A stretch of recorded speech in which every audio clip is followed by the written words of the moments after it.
My mother might watch this. Yeah. Oh, my mother will watch this. She's my number one fan. That's awesome. Did she like that she was in the video? No, she hates it, actually. She's had some choice words for you using her footage. Using her in there? Yeah, she's not a fan. I mean, everyone's always harder on themselves. Seeing themselves, hearing themselves. We're like that. It's hard. Like, Did you believe my love for macaroni, Jason? Cue the music.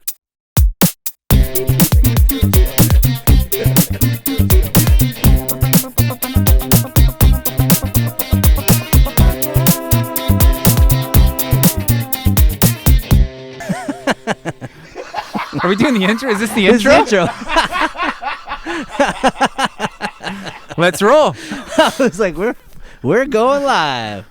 Hello and welcome to the Pineapple Podcast. I am Tyler. This is my friend Matt here. In the back we have Dave and Josh. Say hi, guys. Hi, guys. Hi, guys. And today we have a special guest and a good friend, Jason Faria. Say hello. Hey, guys. How's it going? Awesome. Thanks for coming out. Yeah, I appreciate it. I appreciate you saying my name correct. Oh, you're welcome. Yeah, it's time it doesn't. Never happens. Did people say it wrong? Every single time. You pronounce Jason wrong. No, it would be the latter. It's Jason. Jason. I used to have to try to explain to people very thoroughly how to say my name, but now I can just say it's Maria with an F. Well, that's what it And looks like. apparently it works. What did you say before that? I used to say it sounds like diarrhea, but it's Faria. Okay. And You as might I have grew, chosen a better As I grew opportunity. older, I figured that wasn't appropriate anymore. That's pretty funny. You workshopped it a little bit. There you go. People throw a son at the end of mine, so they'll be like, "Is it Christensen?" I'm like, "No, just Christians." Yeah, like Star Wars. Son. Yeah, just single. It's really deep thoughts. Yeah, or sometimes when they spell it, I'm like, C Christ, IAENS. Just like Christ, Yeah, like that. as in the Only Lord. with a little bit at the Yeah. end. Yeah, a little diddly. Yeah. And or my other one, we liked it with IAENS at the end. So Try we like to buy all the vowels. having Pew as the last Pugga. name. Oh, Pooj. Pooja. Oh, there's no end. I think we could do a whole podcast on just brutalizing people's names. Last names. course. Yeah. Matt's is easy though. I don't want to talk about it. Yeah, it's a soft spot. It is. It's a soft spot. Well, I'm glad I could do that properly. Well, and I appreciate I've known you doing long enough, so I Yeah. think I'd hope I'd get it right. How long have you known each other? Since I would say around when Halo 2 came out. Oh my goodness! Everything is based off video games. Well, I would say the day was Halo 2. Because you came over to my mom's basement when we were doing like a System Link party, bringing our tube TVs A LAN together. party. Yeah, Yes. I was Yeah. probably wearing a white belt at that time, which I'm not. most certainly. Yeah. With the little circles in it. Yeah, history won't look And kindly puka? upon that. Puka at all? No. So funnily, where me and Tyler met originally, I won't name the restaurant for this, but I got fired. Olive Garden. Yes. Yes. I was a fired small for wearing that same white belt. Are you serious? So in I remember it protest, because obviously I don't listen to anybody or authority figures that just never look kindly upon me, I refused to ever not wear that white belt. And it was in the uniform code, you had to wear a black belt. And every single day in protest, I would wear this ratty white belt. And it evolved into wearing white shoes to work as well. And it was a great job. I made great money. I hung out with my friends, but I just had this position that I was not going to change the white belt and the white shoes. And eventually they made an example of me and fired me for wearing my white belt and my white shoes. And they specifically said, we're letting you go due to the white belt and white shoes. That's correct. I love it. It's Oh nuts, my right? goodness. Yeah, whatever reason to get fired. Oh We had my good God. times there, though. Yeah, I mean, I was 19, Casino so Thursdays. it was a good job for a 19-year-old. A good story, too, I Oh think, for my why I got goodness. fired. Yeah, that's pretty good. Wasn't the last time either. No. For the white belt, yes. But Oh no, I would love it if the white belt carried on. no, I think I killed it right around then. I think Mirage and Olive Garden kind of tied in together around that era, and then they both died around the same time for me. Oh my goodness, that's awesome. That's funny. Yeah, well, you've been busy since then. Yeah, a little bit. Yeah. it's- You know, been able to, I guess, do a lot in 15 years. Yeah. Yeah. Yeah. So after that, explain to our audience here, where did you go from the restaurant and the Mirage industry? Well, he worked up his belts. He went from white, and then Yeah, what's white. next? What was He next went to belt? orange. Brown Yeah, today. Yeah. Brown today. What if it was something to do with you being a ninja as well? And here they were trying to squelch your ninja spirit. Well, I mean, they were just trying to squelch my spirit in general, and I think that's why I terrible. protested to do things my way. I've always beat it to the tune of my own drum. Well done. They call that the entrepreneur spirit, I guess. Yeah. That should explain why I've been fired 13 times. I think it may be a record for a lot of people. I was fired from every job I had ever worked at. Can you list Until I was in less than 23. 30 seconds? Can you list at least 10 of the 13? I don't know if I'm proud of it. Go for it. Go for it. Okay, Boathouse, Olive Garden, Milestones, Kia, Applewood Kia. Oh man, they're there. I worked a lot of jobs. Who fired you from Milestones? Who fired for? I was made an example of. But who did it? Wasn't Adam, was it? It was the Birdman. We can no. beep these things out. Don't Adam, worry. yeah, Adam tried. Adam loved me. Me and Adam got along. Adam is Tyler's stepbrother. Brother-in-law. So brother-in-law. There we Yeah. go. And yeah, me and him got along very He's well. awesome. But he basically told me, he's like, "You're about 4 words from being fired right now. So please just stop." Was there a common thread, like when you were getting let go? Is there something that you kept hearing quite consistently? Insubordinate. Insubordinate. How did would- you feel about that? Did you feel, you were? Or? Justified for sure. Oh, wow. I mean, it So was confident. it was who I was. I wouldn't say I led uprisings or anything like that, but even from high school, I was doing things just to get reactions out of people. Okay. All right. I was always a leader.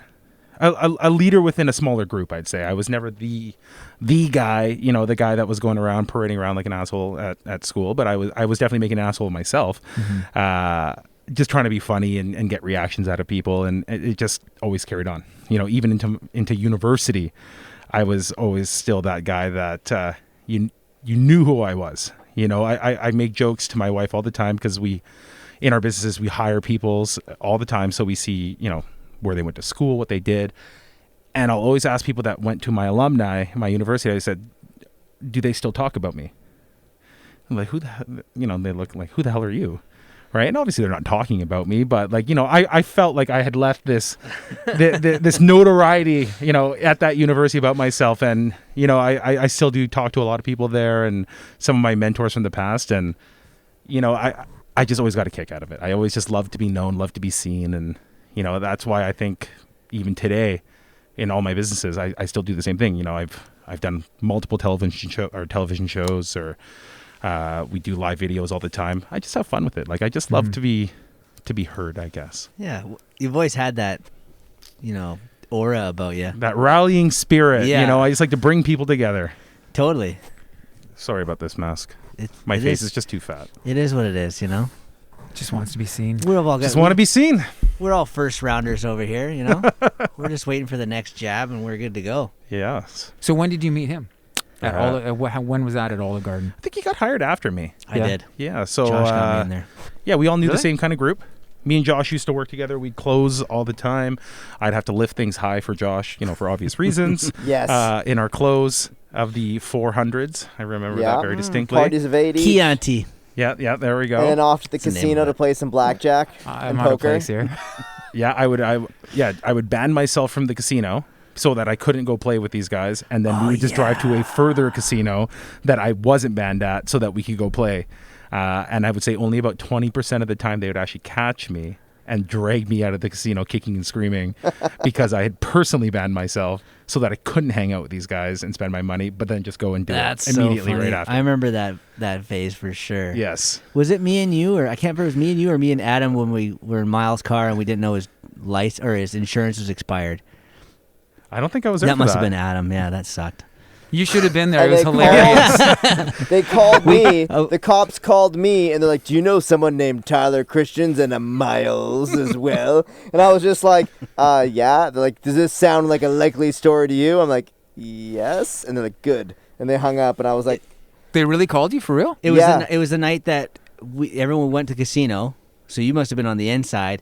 I had renewed my license, so I only had the paper, didn't have my picture on it, so they wouldn't let me in. So then it was me and Adam. Miles wanted to go in still, but he's like, "Hey, take my car," and it was a Mitsubishi Eclipse. So I'm like, "Oh, yeah, hell's yeah." And so we took it home, and we went to go down to McDonald's, and I guess I turned left too slowly, and the cop pulled me over, and we thought we were totally all good because we had nothing going on wrong. And then he was like, "Your insurance is expired." And I'm like, "What do you mean?" He's like, "Oh, it's expired. That's a $600 ticket." And I'm like, "I can't pay that." It was so young. And then he started calling around people to confirm the story. So Josh, and he called Really? Miles, and he was like, I got your friend here, and I could charge him $600. And I'm just like, no. And he let me off the hook, though. They just towed Story the car. added up. Yeah, the story added up, but they still towed the car because they didn't have insurance. Sheesh. Yeah, that's a Miles Morales story right there. That's definitely How Miles. was the McDonald's? It was great. Yeah, we ate the McDonald's for sure. It was great. It was worth the drive. I'd like to note that I'd like Miles' name stricken off this podcast so that he doesn't get any notoriety from Yeah, it no whatsoever. Miles credit. Yeah, Miles is also back in Olive Garden. He worked there with us, You guys in Olive Garden. and he. We from- all worked there It's because it was definitely- just like a I'm a thinking family. there's a level of cult going on at that There is. establishment. Have you seen the movie Waiting? It's like it's Yeah, just like yeah, that. yeah. Oh, yeah. Miles, though, if we were both walking away back then, he looked like me, I looked like him, so it was just funny. Like someone would be like, "Miles," if I was like taking something, I'd be like, "Yep, this Miles." So Tyler, I have to ask you: have you ever talked to Adam about the game from Waiting? No, Have you never talked to Adam about no, that? I haven't. So again, his brother-in-law. Have you seen Waiting? Yep. So there is a game where they find unique ways to show each other their balls. Yeah, Adam was fully enthralled in that game. I can imagine. We would wait for each other in the handicap washroom at closing time and wait for each other to show up to go clean it. And there would be one of us, full goat, facing the other person. Goat is where you got the most points. So that didn't get me fired from there. That's so funny. The 3 hours of waiting in the washroom. I'm really committed to this game. Yeah, never fired for that. Just insubordination. Crazy. So you said that you grew up then in East Van. Yep. And then from there you moved out to the hood out here out in Langley. Yep. And then that's where you spent your like growing up in your teenage years. Yeah, until I was 17. And then I was working at a lumber mill and got a job that I could wear a suit at. That's job number 5 that you got let go from. I left there. Oh. I left there. I did. Yeah, so that's one of the, I guess, exclusions from it. But I got a job that they let me wear a suit. Little did I know that they were roping me into a multi-level pyramid scheme. Oh, was it Vector? No, it was not. It was. I can't call it a pyramid scheme. It was a multi-level marketing company. They went door to door selling Sprint Canada. It was at the time. triangle shaped. Yeah, that eventually moved It was to a Rogers. diamond.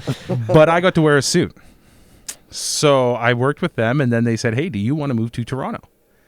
And at 17 years old, I said, "Yes, I do." And within 1 week, I told my family that I was packing a bag and I was moving to Toronto at 17. And I did just that. I moved to Toronto. I was there for about a year and a half until I came back dead broke. Stayed back for another couple of years in Langley, and then I actually went back to Toronto for 2 more years. And I would say that probably provided me the best education I've had in my life. My university career probably excluded. But being out there on my own, having to fend for myself and not having mom around really taught me a lot of how to be independent and taught me kind of how to cook, I guess, and take care of myself, and that you need to shower more than once a week. And that That's people, not true. yeah, people do care about your appearances, apparently. That's not true. You're gorgeous. Twice a week. at Thank least. you. I mean, Did I I say that showered out loud? today. Yes, he's so handsome. That's odd. That was all in my head. But yeah, so he's so I spent some time out there, and I came back and worked at Olive Garden in between my 2 stints in Toronto. I've been always associated with the food industry ever since. Yeah. So how long has that been then that you've been? And how did you get started into the food industry? So my stepdad, I was actually conceived during Expo 86. Love it. So Expo 86, fantastic time for Vancouver, really built what Vancouver is today, I think. I was conceived, I don't know if I want to say there. I hope not. You can say that. It's but- okay. It's a podcast. Yeah, probably nearby. And so my stepdad was actually my mom's employer at that time. Oh. And not leading one thing to another, but when I was 10 or something like that, The plot thickens. we met this man again, and he owned a bunch of concession stands down at the Peony, and this guy had a cigarette hanging out of his mouth, big cowboy hat, big black Stetson boots on, and he just said, "Hey, I'm your new daddy." So, excuse me, what? And I'm not kidding you. 2 weeks later, we moved to Langley. No way. 2 weeks later, after I met this guy, And he was 39 years a senior of my mom. Wow. So a bit of an age gap. Yeah. But that's what brought me out to Langley So originally. you were grade 6 at the time? Yeah, Roughly? grade 5. I think we met him, and I guess it had to be grade 6. It was really close. That's yeah. wild. Yeah, so I moved to the sticks. Langley wasn't what Langley is today. Mhm. There were no $1 million homes in Langley back then. I think we could have bought ours for $150,000. It's back crazy, then. yeah. Yeah, and I think it's about $2 million now. Moved up to Langley. Nothing here. I didn't know anybody. It was just a weird place. But And it there's still something. is a weird place Yeah. today. How But dare you? calm and settling. I drive a and- Honda Civic. There was a lot of Civics. Yeah, I mean, I don't think my mom had a driver's license back then. We were used to being on buses and Mhm. getting around, and there was none of that in Langley. There was no way to take a bus. Yeah, no. You had to go up to Fraser Highway to even catch one every 6 hours. Yeah. And yeah, Wow. So how did you then transition getting yourself into the food? sorry, I guess I skipped that part. No, it's okay. So I was pretty hell-bent my whole life on saying that I would never get into the food industry. Never. I was going to make something of myself. I was doing my degree at one point at KPU to get into law school. And, I was going to write the LSAT and get prepped for that. And I was going to go to U of A and had my whole life set out. And then I started working with my parents again to help them and make some extra money. This is 2006, 7, that era. And started saying, hey, you could make money doing this. You can make money selling hot dogs. I did it, and I had a really good time. My parents were, a bit old school in the way they ran things. So I said, hey, maybe we can twist this way, or offer something unique or be a little bit different. Yeah. And it worked. I'm like, you can make money doing this again. And put another year in, and I would just take 2 to 3 weeks off every year. Even when I was working at Olive Garden or Milestones or any of these places, I would take 2 to 3 weeks off, August, September, to work at the Peony and help them, because that was their biggest event of the year. That's where they needed some extra help, and I did a lot of the hiring and management and so on and so forth. And it would have been 2010 where my stepdad got sick. And so I had to do more, just kind of step up more and help them learn the real horrific parts about setting up these ginormous albatross trailers and concessions at the P&E. What a year to do it, 2010 Yeah, Olympics. yeah. So that and right after the recession. Yeah. But apparently in a recession, staycations are a big thing. You even look over the last year with COVID and everything, everyone just had to find something to do, get outside and embrace their own city. And that's what happened then is the wheels just started turning, where I'm seeing, okay, well, there is real opportunity here. And it took until about 2013 where I said, you know what, I'm going to not go to law school, and I'm going to help transform their business into, I guess, an actual business, into something that can kind of provide for myself and my family and my mom and my dad and my sister, and really make it work. And that was 2013 where I started that business. So Next Gen Concessions started then, and we started off really small. I think our first year we did about $50,000. Nothing to be extremely happy about or proud about, but for me it was monumental. I had done that, I had gone out and done that, and it was a great experience. And then from there, it just all snowballed. The next year we went out there and we said, hey, you have family in Edmonton, to my wife. Let's go try and go out there. So we brought one of our food trucks and went out to Edmonton. We did really well. And the next year I said, I know enough people in this industry. I wonder if we can get into the Calgary Stampede. So I started going to all these. I was in university at the time, and I would go to university, and then I would know that there was a conference happening. So I would leave and go to the conference, network a little bit, go back to university. Next week, same kind of thing. Oh, hey, there's a conference downtown Vancouver, and the Calgary Stampede happens to be there. Let's go chat to them.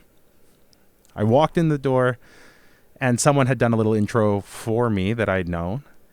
Calgary Stampede sitting there, and they say, elevator pitch, let's go. I say, what? Like, elevator pitch, you have 30 seconds. Do you want to contract the Calgary Stampede? Holy shit. Like, what do I do? And, like, just words just start, it's like diarrhea out of my mouth instantly, just saying everything. And they, You're like, okay, there I am. I have a white belt. I've got all the wrong things. In a room full of guys with cowboy boots. Yeah, totally. And I probably said everything, like, just abhorrently wrong. Like, just everything I could have said. I said the wrong thing. And they all just start laughing. I said, what? Like, why is everyone laughing right now? Oh, we don't care. Your food looks great. You're in. Oh, that's awesome. I'm like, what? And they're like, oh, yeah, we already knew who you were. That's hilarious. And they're like, and you saw my application. You're fine. Oh, yeah. Well, no, we've already accepted you. We just wanted to see what you were going to say. That's awesome. So That's that was my hilarious. introduction into these larger scale events. Mhm. Our first year in Calgary, we had one food truck. We're going back to Calgary in 2 weeks now.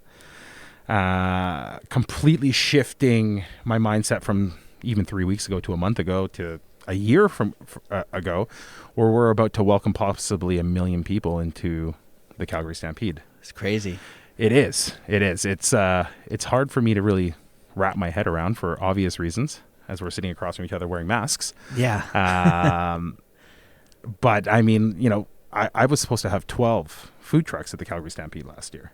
So from 1 in 2015 to 12 last year, it was a huge, growth cycle for us for about 5-6 years. Mm-hmm. And working in food, first of all, you realize that it's really hard.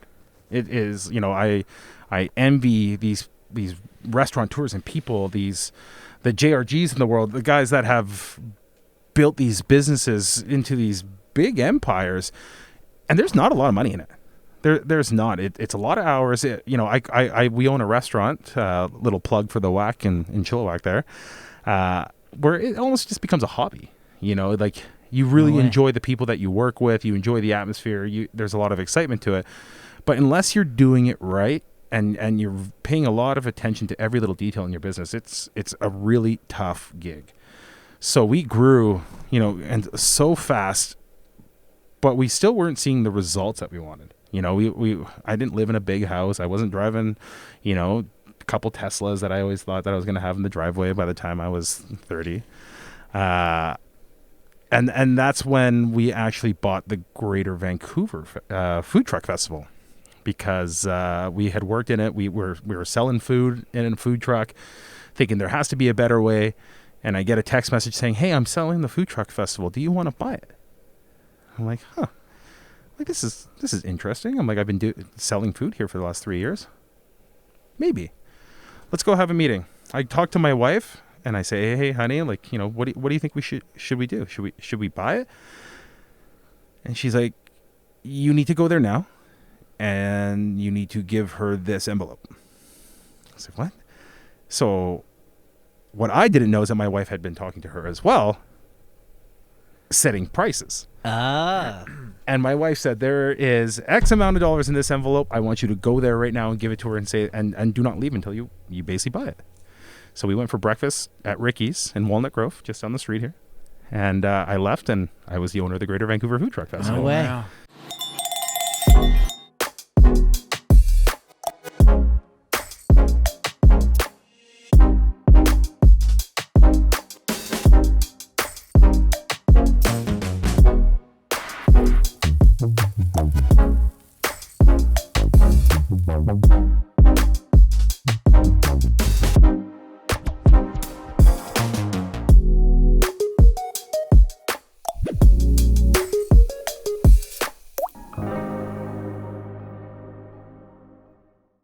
And so, completely out of my comfort zone. I had never been an event organizer. I had never been, responsible for mapping out other people's, I guess, financial, not future, current, present. I don't know how you would say it, but I never worn that cap. I had never been the guy to organize a large festival. We said, let's do it. That was 2018. And we did our first year of the food truck festivals. We did everything wrong you could possibly imagine. I was booking acts and booking musicians and whatnot. And then they would call me the day before and be like, okay, so where do I plug in and what's the stage look like? And I'm like, stage? What do you mean stage? Like, what, don't you have a stage for us to play on? I'm like, I have a tent. Like, they're like, do you have power for us? I'm like, you need power? You know, and just all these things. And I had a magician there. And he's actually on a Netflix series right now, Wes Barker. I don't know if you've heard of him. He's doing a Netflix series right now. And he showed up and just looks around and says, what have you done? I'm like, what? He's like, I did this as a favor to you. And you don't have a mic for me? You don't have power? You don't have a stage? I'm like, have fun. You know, like I'd already paid the guy. I'm like, have fun. And he figured it out. But, you know, it was a year of learning lessons for sure. You know, Wow, yeah. We were having 10,000 people in a single space. And honestly, you know, it was just kind of rolling with the punches. It was just kind of figuring things out and seeing how people reacted. And it actually turned out really well. Like, you know, our first year was a success and we were super excited. You know what? I think that was 2019. Because then coming into 2020, we really ramped things up. You know, we said, okay, we did 10 events last year. The Greater Vancouver Food Truck Festival is growing. I think we had 400 Instagram followers at the time. We were doing just great, you know, and we thought we had it all figured out. We paid all our deposits. We set up our events. We linked up the cities. We did everything we could. And March 15th, I think, was supposed to be our first event last year. And so, you know, I'm in Disneyland March 1st with my kids. And obviously we're just starting to look around. We're like, okay, like what's happening? Like what? People are starting to wear masks. What's going on here? You know, you get to the airport, you see people coughing and you start looking at them like they're lepers. Like, oh God, stay away from me. Mm-hmm. Yeah. We get home and we're like, okay, so what do we do? Like, what's the plan? Well, nothing. No one said anything at that point. So let's just roll with the punches. Let's just go. You know, hey, as long as nobody tells us that we can't do anything, we're going to have these events. Sure enough, you know, 4 days later, the world shuts down. The world shuts down, and we had poured everything we had into getting these events set up. You know, deposits and application fees, and there's a lot of money that goes into it behind the scenes. Insurance, you know, that's a big money, and let me tell you, insurance companies aren't very forgiving. They want to be paid, you know, so they're not giving you anything back. And so the world shut down, and we basically just had to say, we don't have any events to all these people. You know, we, as the Greater Vancouver Food Truck Festival, works with about, I'm going to say 125 different small businesses, you know, from musicians, performers, to security, to the toilet people, to the fence people, to the food trucks, to all these things that you would never think of. You know, it is a collective effort of all these different individuals and small businesses, and we just basically had to say, okay, we're shutting off the lights. There's nothing we can do. And you know, it was really tough for me last year, where I just kind of buried my head in the sand and said, I don't know what to do. You know, like our expenses are mounting, and there's no money coming through the door. There's no events for our food trucks. We can't put events on. What do we do? You know, and we said, okay, you know, this should be a couple of months and everything will return to normal. It wasn't a couple months, you know, here we are today. And we really just had to figure out a way. And it took me a couple of months. I think I locked myself in my bedroom and played Call of Duty for about a month straight while I just tried to figure life out. And, you know, my wife is fantastic. I thank her every day for giving me that time to kind of figure my life out, because it was honestly the most trying period of my life. Because I know it's not just me, it's other people that were impacted by what was going on. But, you know, I was that individual that had made these promises that I'm no longer delivering on. And, you know, one day, I can't even tell you what it was. One day I was just sitting there and said, why can't we do this as a drive-through? You know, why can't, you know, McDonald's serves hamburgers through a drive-through. Why can't we? And so we called everybody, you know, Fraser Health. We were calling Vancouver Coastal Health. We were trying to get in touch with the province to be like, can we do this? Can we do this? And we called them every day. Every day. They just stopped responding to us, right? At first it was, hey, we're not sure. We're going to look into it. And then they just stopped answering us. They were tired of hearing from me because I think I was just bothering them on the daily, until one day I just had made the right phone call to the right person. And they said, I agree. Why can't you do this? And it was that one individual. His name's Blair. He's in Chilliwack. Blair? Yeah. Yeah, Blair. Yeah, Blair's a great man. I've never met him, never talked to him since. But he is the one that was accepting to the idea that helped us push it through. That's awesome. And in May of 2020, we ran our first drive-through food truck festival. And Where did you hold that one? Chilliwack? CLA in Langley. I remember that. Just down on 56 there. So, of course, our day started off with a car accident. Someone looking to see what was going on just ran into the back of the other car on 56th Avenue. We're like, okay, great. Like, this is a sign of things to come. As is tradition. Yeah. It never happened again. Thank you. Like it never happened again. So we were really lucky. But that really just allowed us to think that there was some, positive Potential news coming, and we could do this. And from then on, we had a great relationship with the stakeholders out there, the cities, the provincial health officers, the Fraser Health, all these guys that basically just said, hey, you guys figured this out, and you're doing a really good job of it. In terms of just the optics of it, it looked good. It's awesome. And it was a safe experience for people to go through, to kind of have some sense of normalcy to their life again. We were all just cooped up, wondering what was next, and this was just kind of an outlet for people to go out, and maybe see mom in the car. Yeah. 6 feet away in her car, be able to wave out the window and just, it was such an amazing experience when we started it. And, and to be one of the pioneers behind it. There are other organizations in other provinces that have done similar things, including some out here as well. But just to be one of the ones behind it was, it just gave me such a sense of pride, to look at what we'd built. And, I think we did 12 of them last year, from Abbotsford to Chilliwack to Langley to Cloverdale. And they were great, and then we were able to pivot into some in-person experiences where down in Brentwood with our amazing partners down there, we had an in-person experience. So we had food trucks set up where people could actually walk up to in the middle of the pandemic. Very controlled.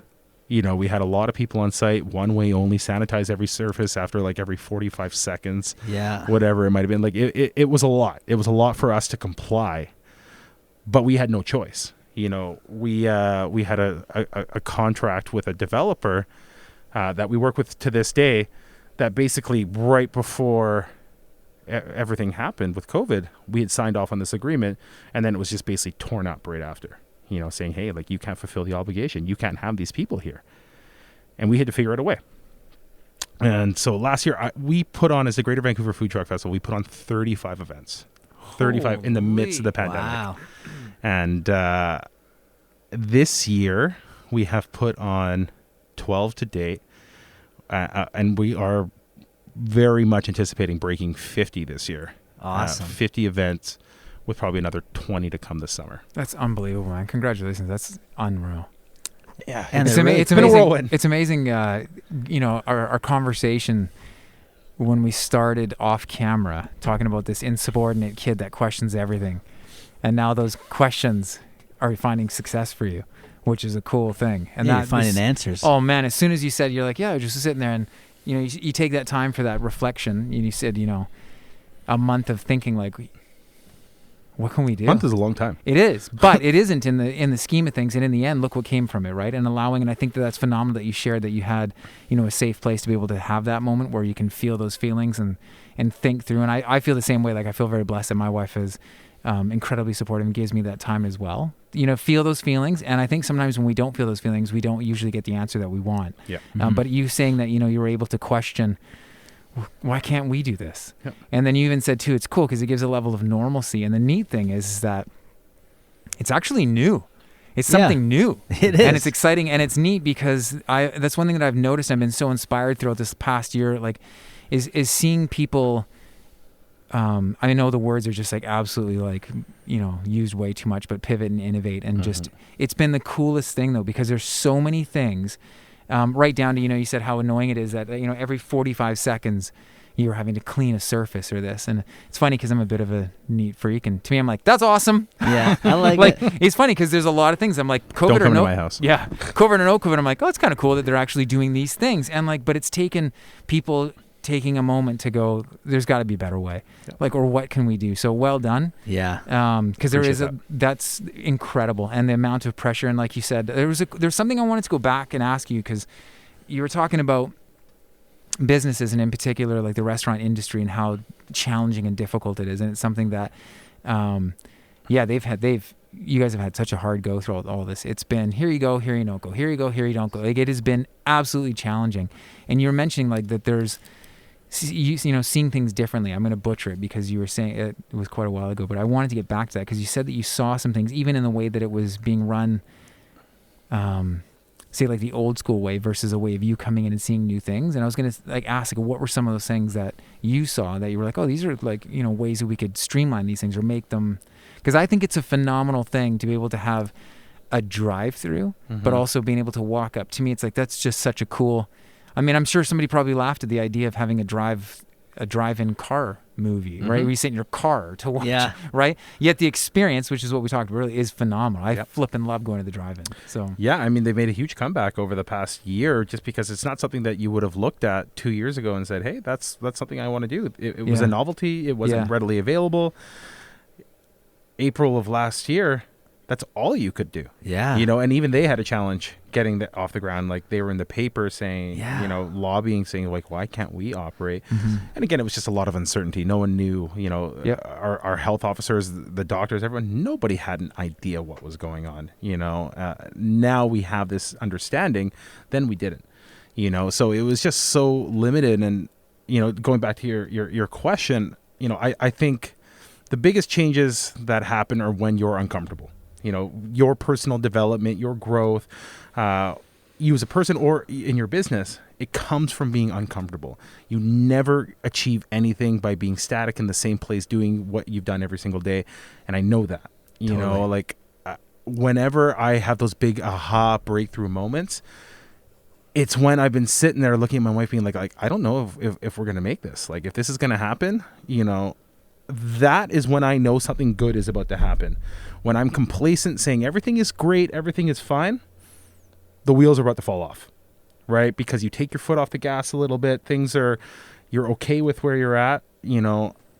For me as an individual, that's, back to my insubordinate, elementary days, it was always about being uncomfortable. Making myself uncomfortable, making other people uncomfortable is what put me into a better position, because I had something to gain at that point. I had, from that change, from that that feeling of, just not being in control, I had to gain control.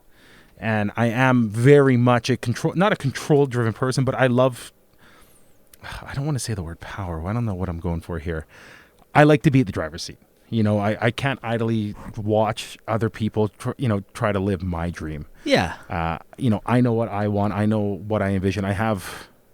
since I was a kid, I've always visualized what I want, and I've achieved a lot of it, but at 34 years old, there's a lot more to go. Totally. And, being so lucky to be in all these different industries now and own these various businesses that I do, I am constantly exposed to being uncomfortable. I'm constantly looking at people that I can learn from. I want to be the most successful person that I can be, but I can't by looking at others that have done it before me, because not even just saying I'm going to do it that way, but I'm going to learn from the way that they did it, and I'm going to do it my way. Yeah. We've just seen a big boom in the last decade of, restaurants even. Restaurants, they've changed so much. The introduction of this fast casual concept that we've seen where, people want immediate gratification now. They don't want to sit there and really wait for an hour-long dinner service anymore. People want to eat, they want to drink, they want to laugh, and they want to go home. And then get out of there. Or they want to sit there and eat and drink, and then they want to laugh and sit there together. But the traditional restaurant experience that we saw 20 years ago, a 3-hour dinner service, it's just not a thing. Like it's not what people are after anymore. People are, again, immediate gratification. They just want it, and they want it now. And watching the evolution of this has put us in a better situation where like food trucks are so relevant nowadays because they provide just that immediate gratification. Oh, hey, look, it's tacos. Hey, look, there's tacos in my hand. Yeah. Right. And that exchange for people is so gratifying, because then they get that, then they go do what they want. Sorry, mask keeps falling off. Yeah, and I love the drive-through concept, because even COVID or not, like, I like the idea of being able to stay in my car and just drive through there. I never liked getting out and dealing with a whole bunch of people. Tyler and walking, not gonna happen. Screw it. Well, and just all the people. Like, there's just so many people, and you get all squished up even, like, before thinking of germs and stuff. It's just annoying, So it's, I want my food now. No, I'm okay to wait in a line, but you're comfortable in the car, right? Well, and that's what we've heard from a lot of people is like, I don't want to wait in a line, just standing there doing nothing, pretending to be busy on my cell phone. I'd rather wait in a line, listening to my music, listening to a podcast. In the comfort of my car. In my car. Polluting the environment, unless you have a hybrid car. Yeah, no, it's something too that I know. Thanks for that, Josh. Even like for my, my family, we've talked about like restaurants and stuff, and it's, my girls are quiet, we're quiet, and we go and chill together. But there's been times where, say, you can't even hear each other, and so. What's that, Matt? Yeah, you're hanging out together and you're having this experience, but you can't even hear each other. Yeah. So then, I actually remember at conversations where it's like, hey, we probably would have been better just to order it and take it home, because then we could at least really enjoy it. Because I do know as well that, for myself, when I feel like a little bit tiny stressed or this and that, I'll eat quicker, or I'll, let's just get it over with. But then it's something that we've looked at for so long. So I think having the opportunity to provide all these different avenues for people, because as you said, there are people that want to go just sit down and have a drink and chat with friends for hours. There's others that want to come in, have a great experience, and sit for an hour. There's some that want to do a drive-through. There's some that want to walk. But the cool experience is that each is unique to that individual, and it's an experience for each one of them, which is awesome. And I think that that's something, I love that there's room for everybody. Yep. Because it is, like I said, we were talking about earlier, just the experience. Like, people will pay a lot of money for experience, and that's something that I think you guys have done a really, really great job at. I remember when I saw the video, I was like, that is so cool, because I remember when we were talking about putting together the video for the food truck festival, and it was like, I just said, make people want to go. Yeah, feel like they missed out. Yeah, just make them feel like they missed out, and it was pretty easy to do. He was texting me, he's like, this is so great, and I was like, yeah, that's the cool thing is just sharing that story. Yeah, and we don't want to miss out on those opportunities. We're all excited for experiences, especially local. More than ever, people are so excited to support local businesses and to do things that are local that we didn't even realize were in our own backyard. I loved that you guys, because I'm in Langley, and I loved that you guys started there. And I was like, this is such a cool idea and a cool concept. I love that you can circle back around. They can try each. Like, it's not just like, okay, pick one, then you got to go out. It's like you can circle around, pick something else. Like, so each person in the car can get what they want. And then you got the dessert section. And it's amazing food, too. That's the crazy thing, right? Like, That's the big one. Yeah, I mean, we again work with all these small businesses, and we try to vet them the best we can. Where we work with the ones that care, the ones that want to provide a good experience, because it does reflect very much on us as an organization and me as a person. What comes out of these food trucks is representative of my business and my experience that I provide. And, there has been some learning curves for sure in, different food trucks that you can work with, and certain ones that just, can't succeed in that environment, not for lack of trying. Maybe it's the food that they offer. Maybe it's the time that it takes to put, their experience together. But what we've learned is, and as we mentioned, or I mentioned to you guys earlier, we polled our audience, I think it was through Instagram, where we just said, hey, what do you prefer? Do you prefer the in-person experience, or do you prefer the drive-through? And, we're sitting back saying, okay, it's going to be 80-20. Everything's 80-20, the Pareto principle, right? And I'm leaning on in-person experience. For me, I want to go sit down in the beer garden and eat my tacos, but it was 50-50. It's crazy. Which to me shows that there's just such a divide in what we want. What my experience is going to be is different than yours, and yours. We are all looking for different things. For me, I'm looking for that connection where I can sit down and talk with you guys and have a beer for hours on end and, complain about my life and laugh and whatever it might be. other people just want their tacos and they want to go home. Yeah, I've eaten my fair share of like fine dining takeout food in my car by myself, and I loved every last there we go. bite. Yeah. I'm very social until you get me in certain situations like that where I'm in a line and stuff, and I'm like, okay, let's just get this over with. I'm on my phone. Yeah. You know, and for us, it's really given us something to work with in the future. Like as we're unveiling all our new events, you know, we have a drive-through this weekend. I'm sure this is going to be aired later, so it's going to be a couple weekends ago. But at Earl Marriott Secondary. Oh, awesome. Yeah, so that's our drive-through for the 12th and 13th. And we're like, okay, well, things are about to start opening back up. Like, what's it going to be like? Are people still going to want this? And, you know, and the demand is still there. Yeah. You know, we're seeing it through our online stats. You know, we track everything from Instagram, Facebook, TikTok to our website to Google. However we build traffic, we have to track it in order to kind of give our vendors an understanding of, hey, there's going to be 5 people that come today, or there's going to be 5,000. You know, and they need to know because, again, small business, small output. You know, they can't sell $20,000 worth of mac and cheese in a day. You know, so we have to try to give them some real stats I'll to eat work as much with. as I can. Damn it! It's a lot of mac and cheese. It is. Try. Yeah. One of the cool things is that I've watched my fair share of food truck, what could I call them? Diaries, I guess you could say, on YouTube. And it's, I mean, all over LA, like constantly looking at these ones. I'm like, So awesome and I down get there. so coveted. I'm like, this is crazy, the stuff that's offered.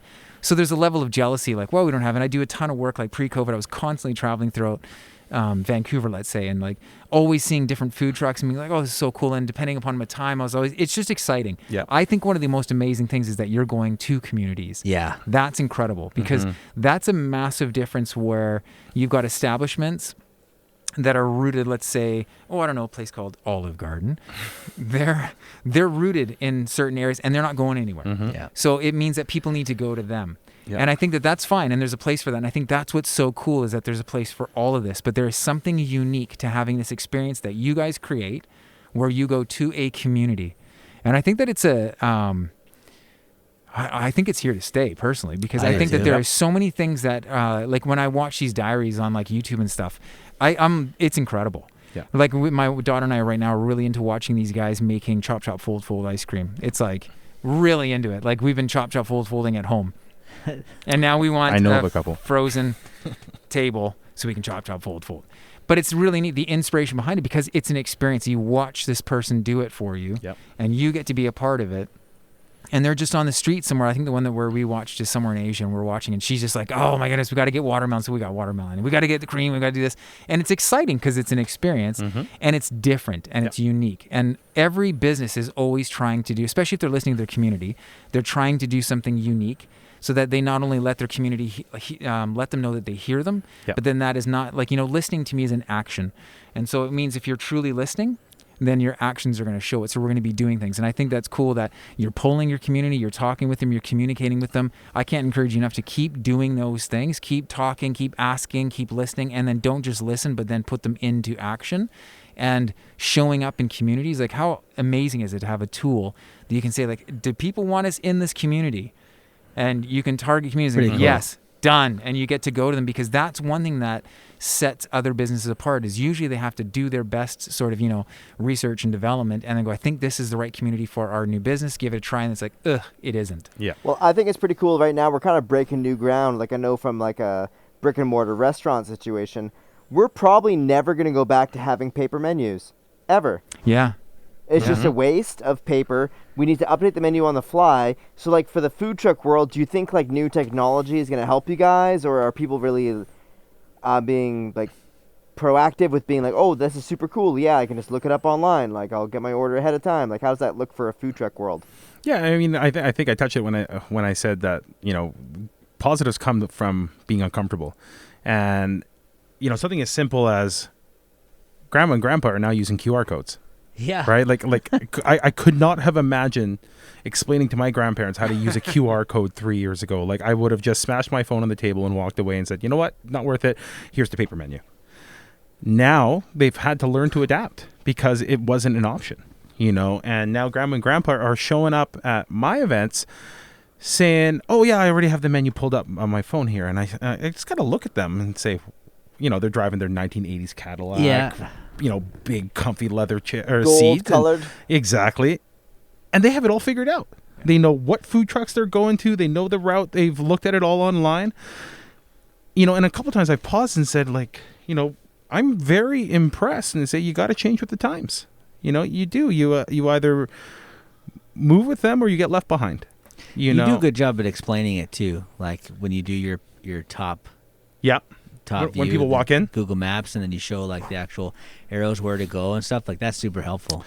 Yeah, again, that first car accident really taught us a lesson there of like, okay, well, we need to avoid that. Yeah. The person driving opposite of everybody, directly towards them, coming through the exit side, that taught us a lesson that we needed to learn. It's been an evolutionary process for us. We've had to change with every single event. When we started this at CLA, there were 5 food trucks, 5 for the whole weekend. That was it. And we get comments like, this isn't a food truck festival. There's only 5. I'm like, well, this is what we're capable of doing at this point because everything's so uncertain. We'll build slow. At our North Surrey event last week, we had 24, and that's just us learning what we're capable of, us being able to show the community, this is how it works. It's not an easy thing. The drive-through is not a simple task.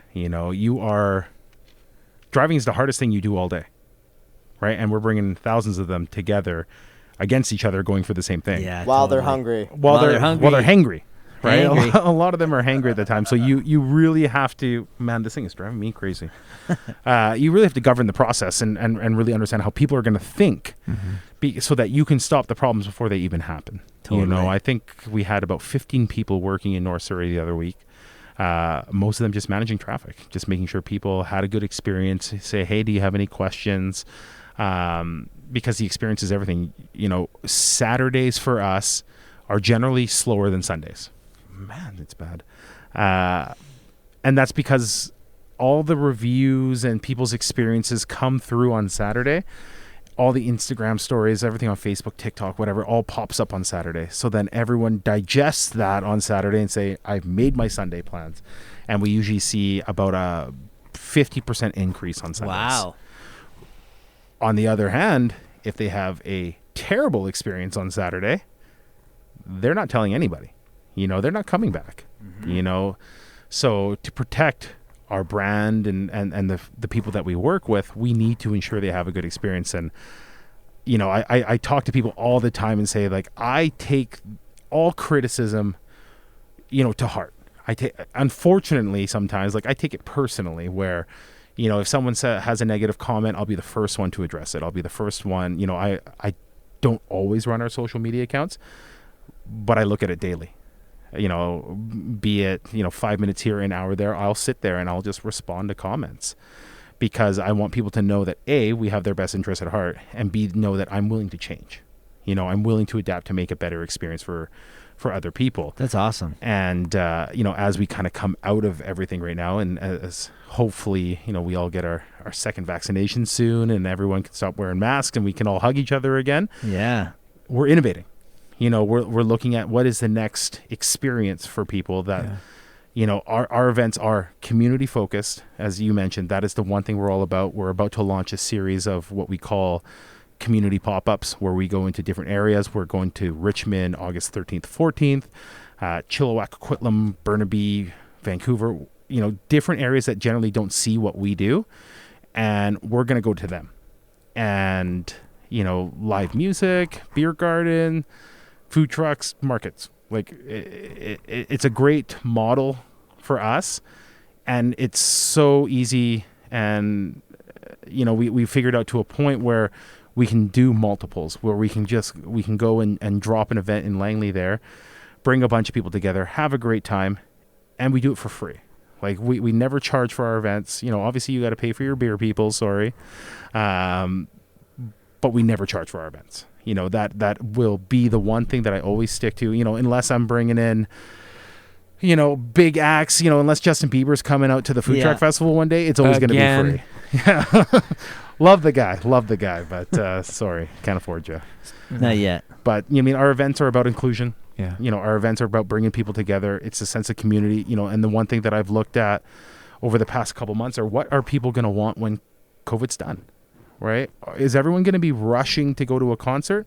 There will be a large subset of people. Are people going to be rushing to go to sports games? Sure. But what are people really after? And people just want to connect with one another. They want to be able to go to their mom and hug them and sit down and have a moment and say, let's talk for 20 minutes face to face over this beer. Right? And that's what our experiences are going to be all about. It's just bringing people together and saying you have a comfortable place to hang out, socialize, have fun, and enjoy your time. And have tacos. And have tacos.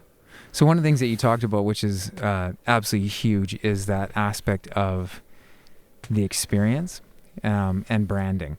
And one of the things that I have to commend you for is that, like, you're talking about 24 food trucks. That's 24 individual physical food trucks with multiple people in each. How do you manage controlling the experience? Because one thing that when I talk to clients, a lot of times we talk about, they always want to bring up branding, and they seem to always think, and there's a difference between design and branding. And a lot of people there's a lot of confusion in that. So a lot of people focus on their brand. They're like, well, that's on brand. It's our logo. It's our color scheme. It's all this. And I get it. There's a level of that as well. But then there's another part to branding where, to me, it's the experience. And so whatever experience somebody has, how you mentioned there's people that may not have a good experience. There's most have an amazing experience. So then your brand is a good thing when there's a great experience, and then your brand is known as a bad thing when there's a bad experience. How do you control 24 different experiences? Because it's under the banner. Yep. Like, is that something that's unbelievable, first of all, because obviously you want the food truck festival to be known as an incredible experience, but you are not in control of all the people in those food trucks. Yep. How do you do that? I mean, I think it comes down to what I learned being a door-to-door salesman. Multi-level marketing door-to-door salesman. Like that one, like a triangle? Yeah, the triangle-looking thing is... What are you doing? It's about buy-in from the people around you. I am the hardest worker in the room. I am the one that cares the most. And I will never ask for someone to commend me and pat me on the back. I don't need it. Right? I go out there to work harder and more efficiently and provide for everyone around me so that they know how much that I care. Because once you get that buy-in from them, they're willing to, we're talking, old war terms here, jump in front of the sword for you and they're willing to not lay their life on the line for me. No one's going to do that. I don't think. If anyone wants to, tell me. Tyler will do it. I'll get right. Yeah, let me jump in. He'll do it. I'll be but your bodyguard. if they don't feel like I have their best interest at heart, they're not going to bring their A game. Yeah. I'm willing to make concessions, financial, my workload, whatever it is. I'm willing to make concessions to other people to make things happen. I know it's not a perfect world. Stuff happens all the time, and we can't always control it. But I'm willing to provide an environment for these people. Say, I'm here to put you in the best situation you could possibly be in today, considering the circumstances. Our events are 11 till 7. I'm there at 7 in the morning, and I don't leave till 10 at night. I pick up every last piece of garbage on the ground myself.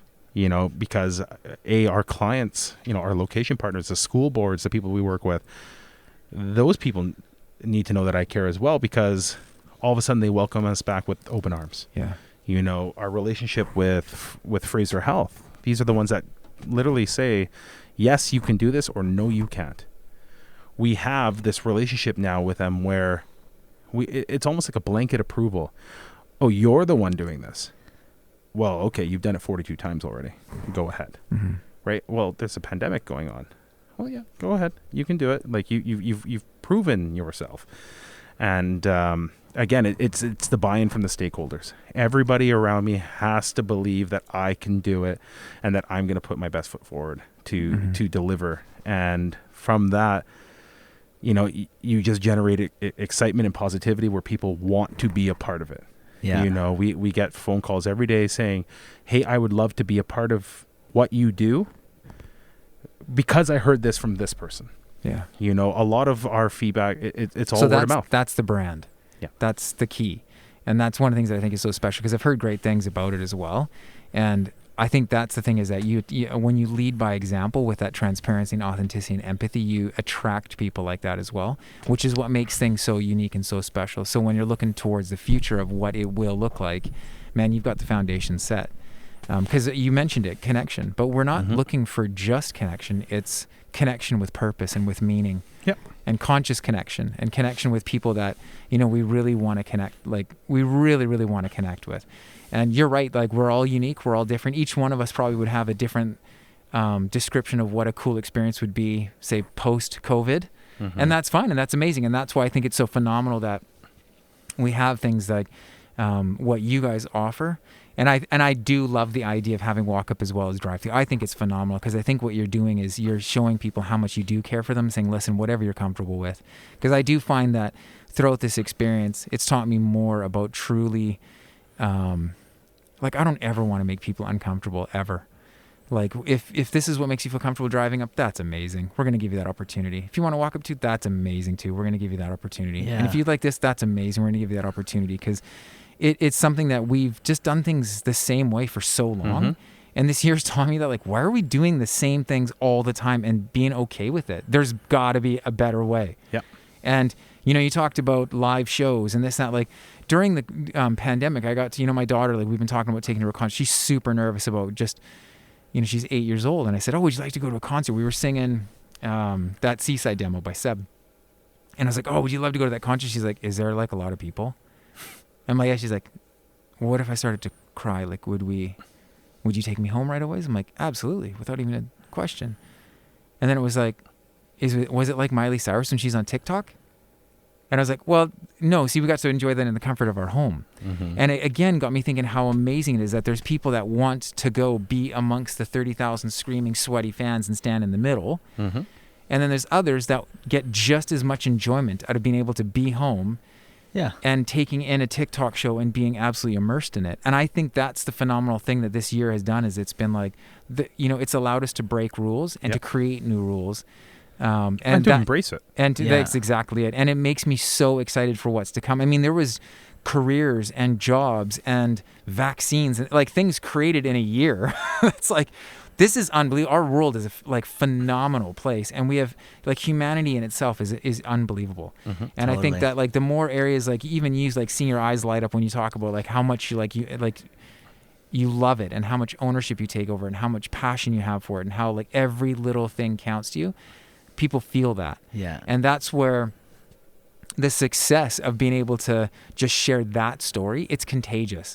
And so when other people see it from top down, as you mentioned, then they want to do that as well, because they see like, I want to provide people, like, and who doesn't, right? Like, who doesn't want to give people a fantastic experience? So well done, man. I think it's incredible what you're doing. Yeah, you can really see it when you're actually at the event too, like, and seeing you in action. And as your friend, I'm super proud of you just at what you've been able to do. And like I said before, I'm into the drive-through. I think like it's here to stay, you know. And I wonder what you would do with having the mix of drive-through and walk up.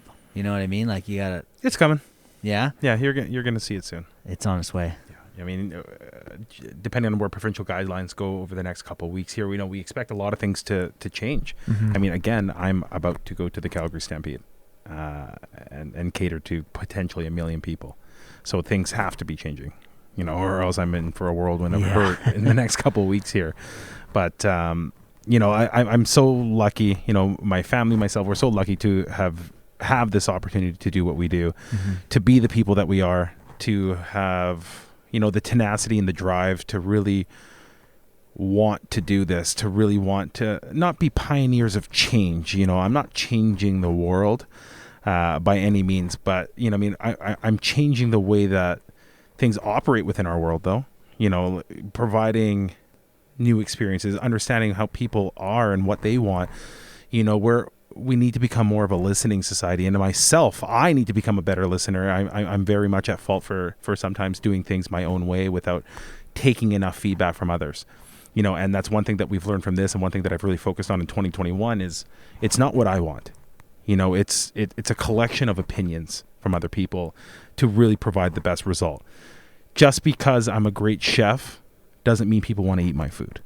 You know, I'm not a great chef, by the way, but you know, you have to make them want it. There has to be something to it. You know, you have to be a little bit different nowadays. Listening is, I mean, sorry to cut you off, but it's like going back to that. Listening is action. It's being active. And it's not just listening once. Mm-hmm. It's listening every day. So even for you, how you're listening on a Saturday is going to affect Sunday, and then the next Saturday and Sunday. And then even then you need to be listening again. And I think that goes for everybody that's a part of it. Is listening is so key. And we tend to not do that as a culture. I'll never forget, we had one of our close friends. I was a teenager, and I had just come from singing. I think he had coming up. I had been singing, and they run an orphanage in Mexico, in Tijuana. And I sung in a bull ring with him, and he came up, and I called him my brother from a different mother. And he came up here, and he was funny. He said, yeah, we were asking for directions. And so we asked this person, you know, when they just got here, for directions. And the guy, instead of just saying, I don't know, proceeded to lead them down completely the wrong path. Instead of just saying, I don't know, we have an issue with just saying, I don't know. He's like, is there a reason why you guys just didn't say, oh, I'm sorry, I'm not too sure? And I said, well, I used this excuse of, at the time, I think I remember saying something along the lines of, we're just so polite, we wanted to help, or something like that. Mm-hmm. But it made me think a lot of times we just really don't genuinely, we're not listening, and then we're not comprehending what somebody's saying. That's probably the shittiest story to be a metaphor for that at all. But it gets the point across. I think that, like, ultimately, I get excited when I see businesses that are truly not just monitoring their community, because that's, to me, the easy thing to do. It's essential, but it's easy. But I think that I love it when I hear of ones that are actively communicating and listening. And communication starts, to me, with listening. And then what are you doing to continue to, like, you know, talk with your community? And I think that that's something that is why you're seeing the success that you're seeing with them. And there's lots more growth. I can't wait to chat with you, you know, even off camera. There's so much growth that you can continue to do with your community that excites me so much, because, man, I just think it's so cool to see people that are passionate about what they're doing and have such a heart for the community just thriving. So Totally. yeah. And there's going to be even stuff we're going to be able to do together in the future with Pineapple Sound and you doing live events and stuff. I didn't even know you're doing shows.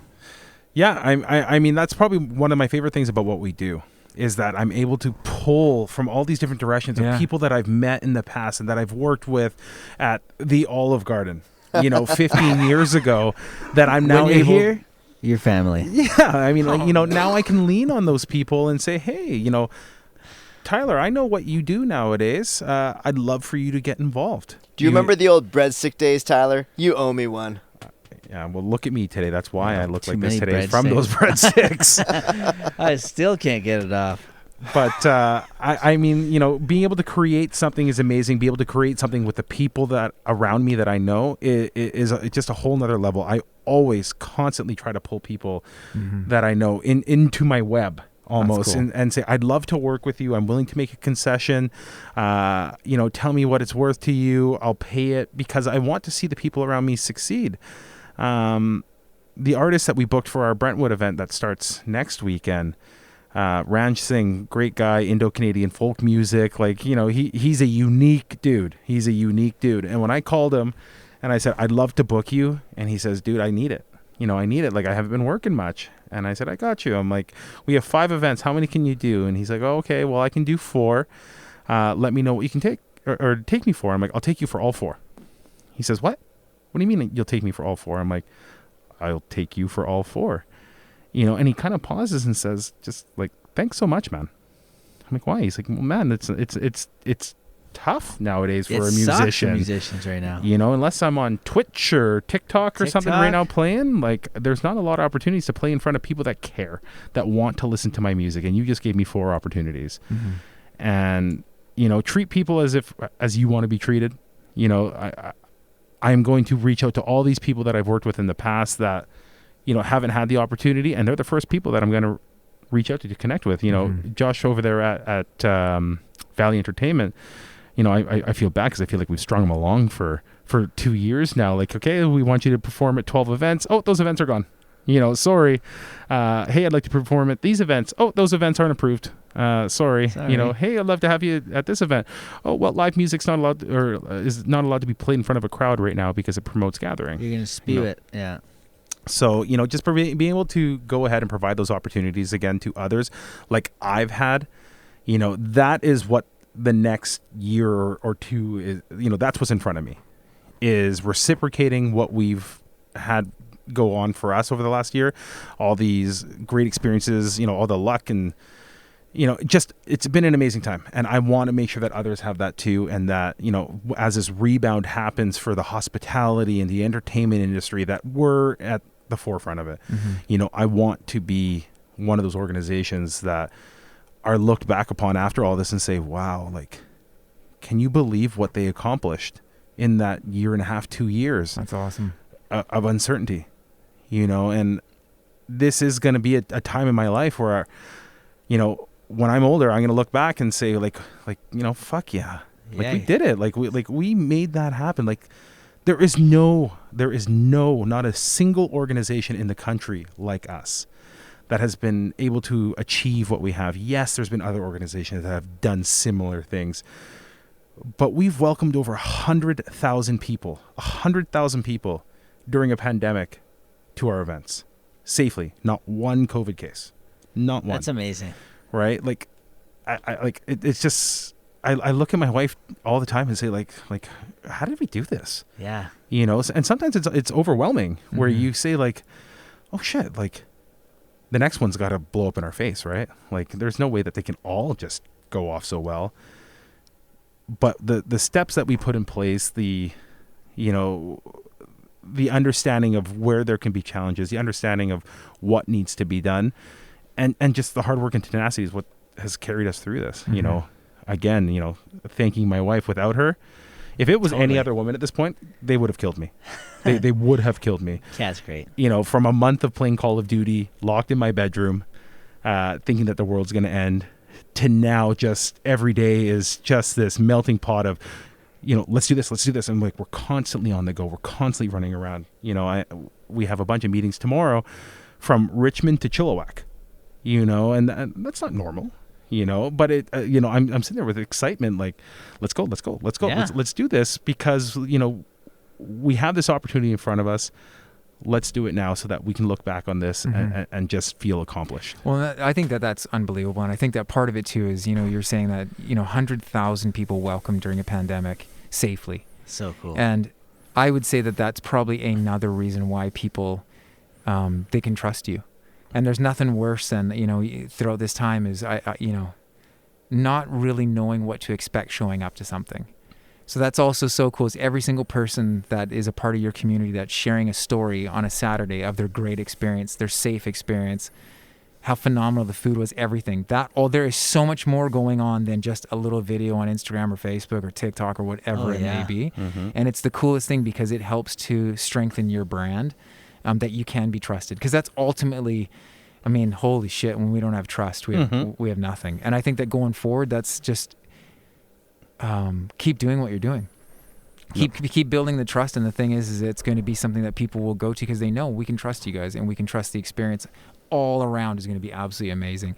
Down to even the fact that you guys like really strategically think through even getting vehicles in and out. Yeah, that's huge, right? Like, it's not just about washing surfaces every 45 seconds, which I love, but safely getting vehicles in and out in an amazing experience. That's pretty awesome.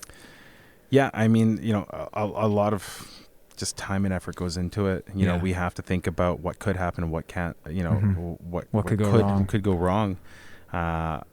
Again, I'm just very lucky to be supported by, all these great people. That's awesome. My mom is at every event. She is the first person that everyone sees at the event. Yeah, my mom is the contact tracer. She's the contact tracer queen. It's through all my Instagram live videos. I always refer to her by name so that people will walk up to her and say, "Hey, Fatima." And my mom will always look back and just be like, "Why do you tell people my name?" And I say, because I think it's hilarious, when people come up and introduce themselves to you. And then again, it's a sense of community at that point. You know who I am. You know who she is. So many people, as I'm just directing them through traffic, they're like, "You're the guy on the videos." I'm like, "Yeah, how do you know?" They're like, you speak for 10 minutes at a time. Like, I can pick your voice out like that. And just knowing that people listen to that level of detail, totally, it's like, what, like, these people actually do care. Like, yeah, they're having a good time doing this right now. And we have people that follow us from Chilliwack to Surrey, wherever, I would say 30% of the people that come to our event every weekend are the same 30%. That's great. That just travel around because that's what they're comfortable with. That's what they'll do. Maybe they don't want to go to a crowded beach, but this is their outlet. This is the way that they're going to go and find that sense of normalcy. Listen to their music and in the peace and quiet of their own car and eat whatever they want. Get that old hot rod out. Boom. A lot of nice cars that come through these drive-thrus. Yeah. We had a Lambo, or a group of Lambos show up to our last event in North Surrey. We had 5 of them in a row. No way. And I'm We had sitting a there lowrider parade go by my restaurant a couple Saturdays in a row. And I'm not even trying to like overestimate, like 70 cars coming through. Like with Cavaliers and stuff? Yeah, with Lowered those Cavaliers. Yeah, with those shocks. my first car, man. They're bumping like yeah, it was just like pretty awesome, and everyone loved every last minute of like Langley and car culture. Those things Yeah. go hand in hand. Yeah, I mean, funny that you should touch on that because we got well, I don't know how much I should be saying about this, but we got a phone call today from the Langley Cruise-In. So, I mean, we all know here what that is. They couldn't operate last year because they bring 100,000 people to look at cool cars. Well, I got a phone call today saying they're going full steam ahead for September. Yeah, I saw that. Yeah. Yeah, and they want food trucks there, so obviously we're getting involved there. Yeah, so I mean, like things are changing. Yeah. We're gonna have 100,000 people and I think hot rods. I think that it's again, like I said though, that you're providing an opportunity for people to do something that's safe, that's unique, that's fun, and it's changing the way. Like I think there's a lot of things that you guys are doing that you continue to teach other industries as well that lead by example, and one of them is the evolution of providing experience over just the word's not commodity. I'm kind of losing my but I think sometimes we underestimate, like, especially in the hospitality industry, we tend to think that all we sell is, say, food, or we sell this, but we don't realize the importance of experience and how unique it is to each individual.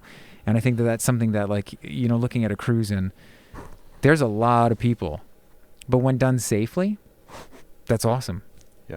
Right. And I think that that's something that moving forward, that's going to be a huge thing, especially for the hospitality industry, is being able to move a lot of people in and out of, whether it's a actual restaurant, or whether it be 100,000 people at a cruise, or whether it be, however many people come on one weekend to a food truck thing. Like, I think it's doing it safely. It's doing it with, people at heart. Hospitality is being welcoming Yeah. in every sense that you're accepting the person as they are that day to whatever event you're throwing. Yeah. Yeah. They have to feel at home and feel safe. Yeah.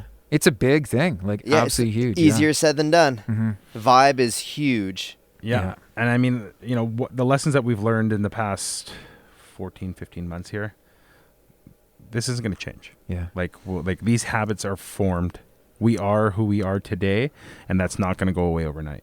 The use of technology, the shifts in our patterns, our habits are, I'm not rushing to the mall, ordering online, ordering local, getting it shipped to my door. That's going to stick around. This whole local movement that we've been a part of for the last year and a half. I mean, yes, these big companies are still going to survive just fine, but there is a big opportunity now for these small local businesses to be in the forefront, because now all of a sudden we do care about them. Not that we didn't before, but now it's more important. It's shone a light on them. Right. We know how they're suffering. We know what they've gone through. And, a lot of these new small businesses, they were in different jobs a year ago. And, there's just been a lot of lessons learned here. And, I'm very grateful for the opportunities we have. And I've learned a lot from it, and I plan to use it going forward. And, while money is part of what I do, obviously I have to pay my bills and let my kids eat.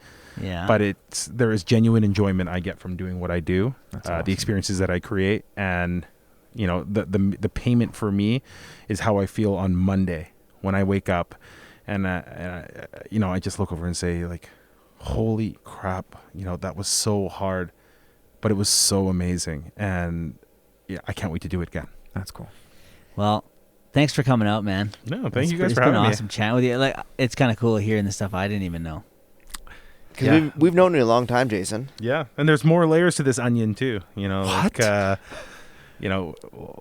Always lots on the go. Hey, left field question. Well, you know what? Any dreams you want to share with us? Like literal dreams? Speaking of layers, though, Jason lent me a cell phone a long time ago, and something I didn't know was that he has a beautiful singing voice. he lent me his Nokia when my phone died, and this is when we were working at Olive Garden, and then he gave it to me, and I'm like looking through all the voice memos, all these things. I'm like, oh, he's got voice recordings. I wonder what's on here. Someone was just making memos, talking to himself. One of them was Backstreet Boys, just Jason going, incomplete. Were you serious doing it? I love it. So I am half Filipino, and with that Karaoke. comes a love for karaoke. And He sent that off to labels and he didn't hear any. He's still waiting to hear back. no, I mean, I always said I was going to be the next member of Backstreet Boys, but apparently I didn't fit the bill. So I had you to had stick the to the voice cell for it, phone though. memos. You had the voice for it. Guys, you gotta swear. You gotta listen to my Nokia. Check this out. This is me. I just tried to pass it off as me. Oh, if it was Backstreet Boys or Linkin Park back in the day, I was singing it. That's Taught my awesome. voice and trying to impress girls. I mean, Classics. maybe that's why I was alone for so Well, long. I think you did great. You turned out okay. I appreciate it. That's what my mom tells me. You did But- great. Open table, Matt, Tyler, anyone with any interesting dreams recently? You too, Jace. Interesting dreams. Like those lucid ones that feel almost too real? Man, things have changed a lot in the last year. You asked me that question a year and a half ago. I probably would have said my dream was to be Scrooge McDuck. You know, swimming through my pot of gold. You know, what movie is that? DuckTales? DuckTales. At the beginning of it. Woo-hoo. You know, my mentality just shifts so much over the last year and a half. Like I just want, you know, and it sounds so cliche, but I just want to be happy, but more so I just want to be content. I want to be content with what I'm doing, with my life. I want the people around me to be content. I want my wife, my family. You know, you only need so much in this world. And I used to say that I was going to be the richest, most powerful guy, you know, and now when I say things like that, I look and it's like Donald Trump's face is overlapping mine, and I don't want that. You know, like I just want to have enough to just be happy, you know, and Good like Matt has answer. been leading to the whole time. It's all about experiences now. You know, as soon as we can travel, I will travel, you know, safely, of course. But my kids, like my son is 3. He's lived a year and a half through this. His perception of what normal is completely skewed right now. Totally. He doesn't understand what it's like to go just run up to a stranger and say hello, you know, and that is just not, you know, that's not the life that I want for him. I want to take him traveling. You know, I've done some backpacking in my life. I want to do more, but I want to do it with them. And I want them to experience that and just see what the rest of the world has to offer, because I can't teach them everything. And, you know, the world can. So if I can get out there again and do that and just live content, it can be in a small trailer, you know, on a tiny little corner, you know, property if I need. It doesn't matter anymore. You know, I just want to live the life that I want versus the life that I, you know, was told I should live, or that I was portrayed, you know, in front of me. Like, just to be content is a good answer. Just That's making time. awesome. Yeah, well, you're doing it. You're killing it. Getting there. I'm proud of you. I I'm think proud it's of super you. cool. Oh, stop. I'd like to be proud of you guys too. We're all proud of each other. I look at what you guys have here, and this is an awesome thing. You know, Oh, and thanks, I Jason. appreciate you guys having me, and you guys in the background. You're pretty cool too. Thanks. Thank you. And Thank you, Dave. Oh, one more Jason story that I love the most is when we were hanging out as teenagers and we went to like your house for some reason. And as you mentioned, Jack, that was his name, right? Your stepdad? Yep. The like carny man extraordinaire, cowboy extreme. You guys on your property in like deep Langley, we were going to the back and you guys have a bunch of carny trailers in the back. Is that a best way to put it? Like Concessions. concession Yeah, stands. How dare you? It was Politically incorrect dark. way of saying it. It was at night, and my first time meeting your stepdad was when he didn't know it was us as a bunch of teenage kids up to no good in the back. And it scared the living crap out of me for him coming out, yelling at us. No, he put that big spotlight on you, didn't he? Yep, he had. Yep. It was like a shotgun, a spotlight, and we're surrounded by these trailers that have like clown faces all over them. And that's my like most cherished memory of Jason. I just thought I'd have to throw it out there. That's awesome. You know, one thing that I never appreciated was growing up was my stepdad. I always thought he was just this old crotchety man. And as I've gotten older and heard all the stories about him and lived through some of them myself, you know, I regret not knowing more about him or taking the time to know enough about him. because so many people have told me now that I've become just like him. No way. And like I love to do things like this. And you asked him on a podcast. Obviously, they didn't exist back then. He would have been all over it. He loved the limelight, and I just hope to fill in his shoes. Because he was like a guy with like one of those like reputations bigger than life. Jack the Cowboy of the PNE. He like crashed an airplane with Johnny Cash. Okay? No way. So I haven't done that. I don't think any of us here have done that. Like, that's a pretty fucking cool story. So anyone that crashes an airplane with Johnny Cash is good in my books, and I never believed him either. Well, how do you got to tell that story now? What happened? So I mean, vaguely, like I don't know all the details, but it was in Manitoba, and I guess they took out like a little small bush plane, and they were drinking and doing other horrible things, and Johnny was the one flying, and they took off from the airport and they put it immediately into the ditch. And again, it's a story that I never believed. Like, you didn't crash an airplane with Johnny Cash. And I want to say it was the early 2000s. Johnny Cash played right before Hurt came out at the Merritt Music Festival. And my stepdad was one of the organizers there. So he said, hey, come meet Johnny Cash. I meet him, and I'm probably 13 at the time, with just very loud and obnoxious, and straight up ask him, did my stepdad fucking crash an airplane with you? Right? He's been telling me this for years. He puts his arm around him. He says, believe everything this fucking man says. And he just walked away into his trailer. Wow. Like, okay. That's pretty cool. Holy. That is pretty cool. Yeah. But I have a better story. Okay. No. How do you top that? That's unbelievable. That's insane. I hope that 20 years after I pass away, that someone's still telling stories about me. Tyler will crash a plane at Olive Garden with you. Oh yeah, we're taking it down. Yeah. Well, he's swinging breadsticks never-ending past to the moon. Give me that boat of Alfredo. Oh man, that place. They need just kind of Am I allowed to talk negatively about them? I think It's going to get all bleeped out. Don't worry. Yeah, all their microwave tactics. Oh, there's a lot. Josh knows all about that. The Shroud of Olive Garden. When I got hired, this is the longest ending ever. This is the Return of the King. We're zooming out again. Return of the King. The Shroud of Olive Garden. When I went back there, To be fair, I tried to end it a couple I know, times. and Tyler's like, did I tell you guys I used to work at Olive Garden? It's like a million times. you picture them in chef's clothes, just teenagers in jeans and t-shirts, just microwaving shit. Anyways, that was the Pineapple Podcast. Thank you for tuning in. Thanks so much to Jason for coming in. Thank you guys again. I appreciate it. I Thanks love for you. coming, man. Always have, always will. And I'm proud of you, and I can't wait to see what's coming up. Yeah, and maybe by next time I see you guys, I'll have a mask that fits my face. There we go. Never. We can only dream. All right. Thanks a lot, guys. And we'll put some links in the comments below and where you can check Jason out. And stay tuned for more. Thanks. Later, guys. Cue the music.